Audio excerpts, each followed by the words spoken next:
नमस्कार माऊली भक्तांनो, माझ्या भक्ती सागर या चॅनलवर आपले मनापासून स्वागत आहे। गजानन महाराजांच्या कृपेने तुमच्या सर्व चांगल्या इच्छा पूर्ण हो हीच महाराजांचरणी प्रार्थना। आज आपण जय जय सद्गुरु गजानना रक्षक तुची भक्तगणा सौ अनदा विजय जलतारे राहणार नागपूर या भक्ताचा हा हृदयस्पर्शी असा अनुभव आज आपण ऐकणार आहोत। तो अनुभव ऐकण्यापूर्वी माझ्या भक्ती सागर या चॅनलला नक्की सबस्क्राइब करा आणि कमेंट्स मध्ये जय गजानन लिहायला विसरू नका। जय गजानन। 1969 सालची ही गोष्ट। तेव्हा मी 6 वर्षाची असेन। वडिलांची अमरावतीहून नागपूरला बदली झाली। वडील गजानन महाराजांचे भक्त, त्यामुळे स्वाभाविकपणे नागपुरात आल्यावर पहिली चौकशी जवळपास गजानन महाराजांचे मंदिर आहे का। आम्हाला जिथे घर मिळालं तिथून साधारण 2 किमी अंतरावर धर्ममठ येथील झेंडा चौकात गजानन महाराजाचं मंदिर आहे असं वडिलांना समजलं। आज नागपुरातील अत्यंत जुन्या गजानन महाराज मंदिरात या मंदिराची गणना होती।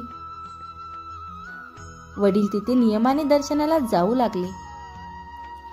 एक दिवस अचानक माझे डोळे आले आणि डोळे बंद झाले। वडील मला घेऊन गेले डॉक्टरांकडे पोहोचले।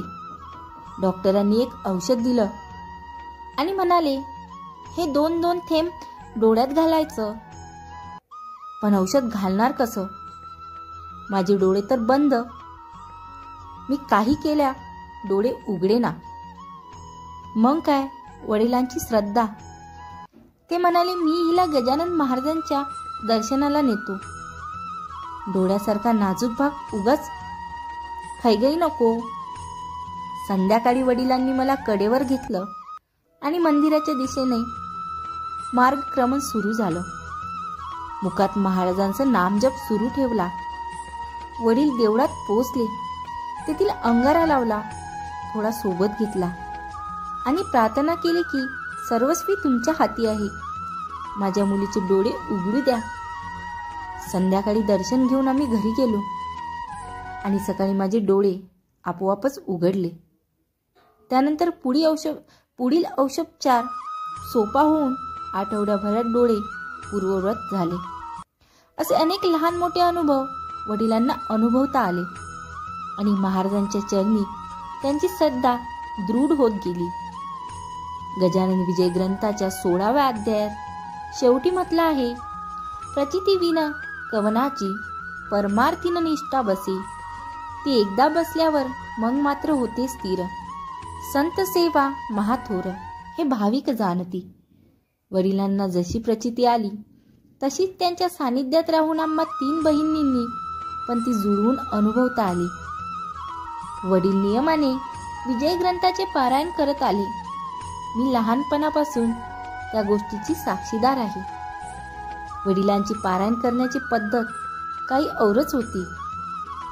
पारायण करीत असताना कुणी मनातल्या मनात वाचन, कुणी हलकीशी ओठांची हालचाल करीत वाचतं, कुणी वेगाने ओळीवरून बोट फिरवून पारायण करता, कुणाच्या गुणगुणल्यासारखा आवाज येतो। वडील अत्यंत भावपूर्ण मोठ्याने रसाळ पद्धतीने पारायण करायचे। आजूबाजूची कुणी नवका माणूस गेला तर त्याला ते ऐकावंसं वाटायचं। शेजारचे लोक नेहमी असं बोलून दाखवायचे। वडिलाचं मत असं की जे करतो ते भावपूर्ण अंतःकरणाने करा। एक मात्र निश्चित की आम्ही 3 बहिणी वडिलांमुळे गजानन विजय ग्रंथाच्या संपर्कात आलो आणि पुढे आम्हीही पारायण करू लागलो। जसा माझ्या तब्येतीच्या बाबतीत अनुभव आला तसाच वेगवेगळ्या वेळी घरच्या बाकी सदस्यांनाही महाराजांचा कृपाप्रसादांचा लाभ झाला। माझ्याहून लहान आमची 2 नंबरची बहीण तिच्या तब्येतीत बाबतीत आलेला अनुभव सांगताना तर आजही अंग शहारून येतं। 1976 सालची ही गोष्ट आहे। प्रथम बहिणीला ताप आला। तसे आमचे नेहमीचे डॉक्टर होते डॉक्टर M.N. मोरे, पण त्यावेळी योग काही वेगळाच असावा। काही कारणाने आम्ही एका वेगळ्या डॉक्टरांना बहिणीची तब्येत दाखविली आणि त्यांचं औषध सुरू केलं, पण त्यांना काही निदान होईना आणि बहिणीची तब्येत बिघडतच गेली. ताप नॉर्मल नव्हता. तिचं खाणं पिणं कमी होत गेलं. कमालीचा अशक्तपणा आला. ती बोलेनाशी होऊन शांत निश्चित पडली. डॉक्टरांना विचारलं तर ते म्हणाले ती अशक्तपणामुळे झोपत आहे. आई वडिलांना वाटलं असेल अशक्तपणा. काही वेळांनी दादांनी सहज अंगाला हात लावून पाहिला आणि पाहताच दादांना धस्स झाला. अगं मुलीचं अंग थंड झालं होतं आणि तिच्या ओठाच्या बाजूला 2-4 मुंग्या फिरताना बाबांना दिसल्या. त्यांचा समज झाला मुलगी गेली. ते जोरात ओरडून आईला म्हणाले, आपली मुलगी गेली. आवाज ऐकून शेजारचे लोक आत आले. बाबा घाईघाईने डॉक्टर मोरेंना बोलवायला रवाना झाले आणि डॉक्टरांना घेऊन ते घरी आले. डॉक्टरांनी तपास केला. डॉक्टर म्हणाले ती कोमात गेली आहे. आपल्यापाशी 48 तास आहेत. या काळात ती शुद्धीवर आली नाही तर ती वाचू शकत नाही. आपण प्रयत्न करू, बाकी परमेश्वराची इच्छा. डॉक्टरांनी तिला घरीच सलाईन लावलं आणि औषधोपचार सुरू केले. तिच्यावर सतत लक्ष ठेवून राहा हे सांगायला डॉक्टर विसरले नाही. वडिलांनी गजानन महाराजांना कळवळून प्रार्थना केली. गजानन विजय ग्रंथ माथ्याला टेकला आणि उदबत्ती ओवाळून वडिलांचं पारायण सुरू झालं. निश्चित पडून असलेली ती बहीण आणि बाजूच्या चिंताग्रस्त बसलेले लोक. त्या दिवशी वडिलांच्या आवाजात एक वेगळीच आर्तता सगळ्यांना जाणून आली. प्रत्येक अध्यायानंतर बहिणीच्या अंगावर अंगाराचा हात मायेने फिरत होता.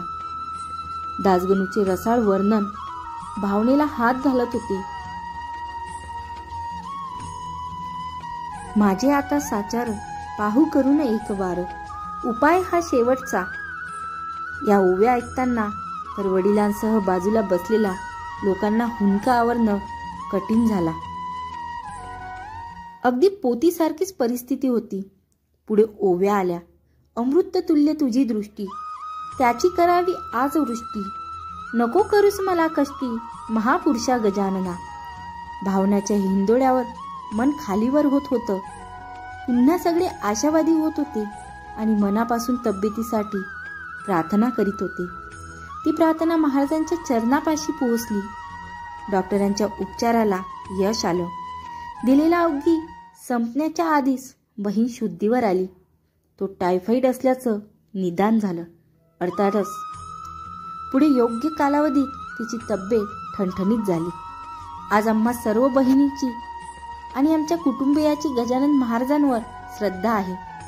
आजही आम्ही एकत्र गप्पा करीत असतो तेव्हा गजानन महाराजांचा विषय निघाला की मागे घडून गेलेल्या बऱ्याच प्रसंगात महाराजांचा प्राप्त झालेला कृपा आशीर्वाद आठवतो आणि सर्वच मनोमन महाराजांचे आभार मानून त्यांचं स्मरण करतो.